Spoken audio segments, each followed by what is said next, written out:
At this point, I'm just trying to be better on the field. I don't know how to be better off the field. I don't.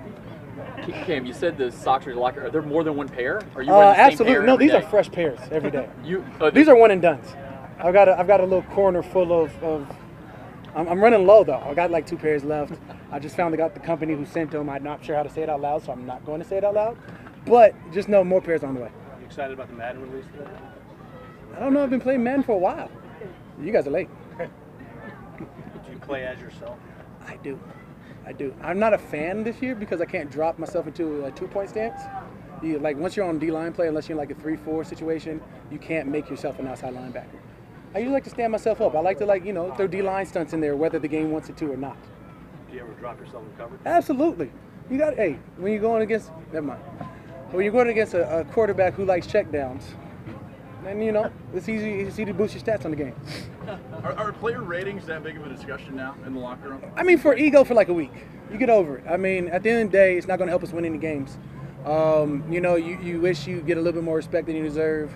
You see like a bunk rating on like your speed or on your strength or whatever it is, or you see your stats and then you see somebody who you're clearly better than and they've got better stats or they got lesser stats than you and they have a higher rating than you. This is all locker room banner. You make fun of your friends. You call your friends around the league like, what are you? 70 what? Oh. C+ friends out here. You're some A+ friends. Cam, anytime someone comes here in free agency, I'm sure there's always, from the inside perspective, wonder if there's going to be a good fit. As far as Demario Davis is concerned, amazing fit. Last year and change, how would you assess how he's Reverend Brother Deacon Demario Davis? Phenomenal fit. I mean, the way he comes in to attack practice is the same way he comes in to attack games. Look at my dad. All right, appreciate it. So Cam, when you look last year, the run defense, right there with the Bears, wanted to you in that category throughout. Is it more just being disciplined with the run fits, obviously the talent, but is it more just everybody doing their job or what? Absolutely. When you talk about our run defense, you want to be stout on first and second down.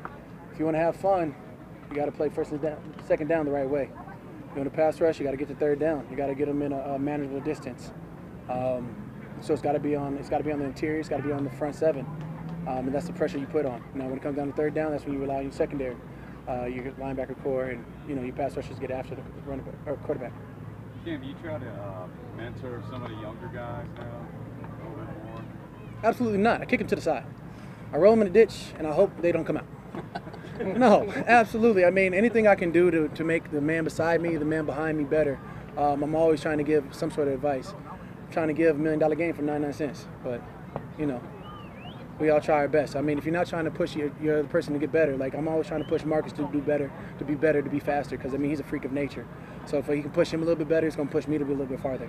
I'm always trying to talk to Malcolm so you see where his head's at because he's come from a new old defense over the Patriots to our defense. How much do you think that could help, like Marcus down there? If Marcus becomes an all-pro player, I mean, you got 2 bookends. That sort of shuts down outside runs. That sort of shut down his quarterbacks. If you could push him to his highest ability right now, I feel like that's going to push us to the next tier. And all we need in our minds is one more game. One more game, we're in the biggest dance of our lives. Cam, what has stood out to you about Malcolm Brown? They used to take veteran players away from you. Now they're bringing them. Right? We brought in Malcolm Brown, Mario Edwards Jr. We got Ziggy Hood.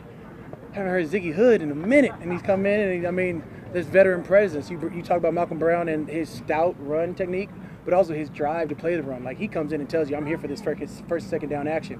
But he's got surprisingly some decent wiggle. You hate to lose a guy like Tyler Davison, but you bring in a guy like Malcolm Brown and you understand you got to trust the organization. When you talk about the interior work that we have, you need me to hold this for you? No, you're good. All right. So, I mean, you talk about just the interior presence that we have. I think it's the right core. Now we just got to congeal as a defense and be able to shut teams out. Cam, we were obviously all so curious how you're going to respond from the way last season ended, and start all over again. And I guess we're going to keep being curious till these live bullets happen. Wow. I mean, we can always say we look great on paper, we look great in practice. Until the season actually takes a toll, we're not going to know what we have at hand. What influence does that have on you, though, as you start this process? Like, I mean, do you feel it? Absolutely. I mean, you're going to feel it every day. You look back at what could have been. You say, hey, 2 years ago, we make a tackle against the Vikings. We go play Philadelphia Eagles and we probably win that and we go on to a Super Bowl. Or last year, you know, we play the Rams and we finish out a game how we were supposed to. You know, we should have kept on putting on points and put it on in our hands, but we didn't. It allowed us to go in overtime and lose a game that, you know, we felt strongly about. These are all just motivation factors.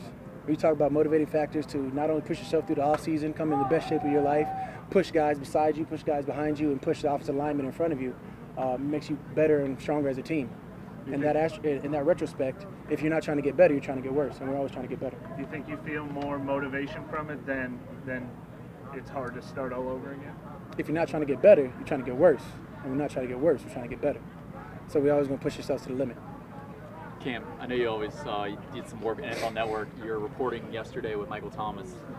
I mean, you're going next level. I feel like you're going to the next level here with your reporting. I was really just trying to swipe his credit card, you know, just for a lunch or something. I didn't want a lot. I feel like he's probably gonna get a lifetime deal for, like, you know, Chipotle or Nacho Mamas. I'm not sure what, but you know, I was trying to get a little queso dip in my life.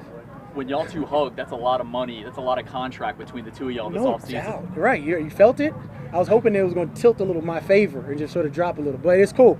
No, I mean, when you talk about the type of guy Mike is, the way he comes to work, and you saw, you know, just the media pressure that Mike T wasn't at camp.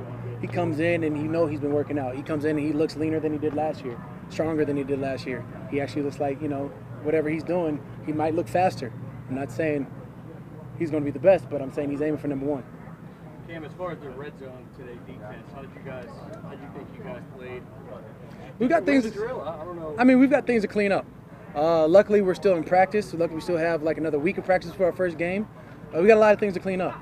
I'd like to sit out here and just blow all the smoke in the air and say, hey, we're going to be the best defense. But at the end of the day, we have to fight and struggle for every yard.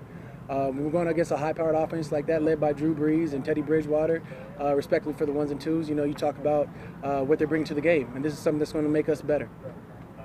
Kim, this camp is grinding every single day. Do you tell something in your head to, like, get you through a practice when it's like insanely hot? Is there something going through your mind? Mario, embrace the culture. What you mean? Look, I train out in Arizona with sweats on. When it's 115 degrees out when it's 2:00 p.m. I'll take this. There's a little bit added humidity. I mean, at some point, you got to create that strain. If you're not constantly under duress, you never know what a stressful situation is supposed to feel like.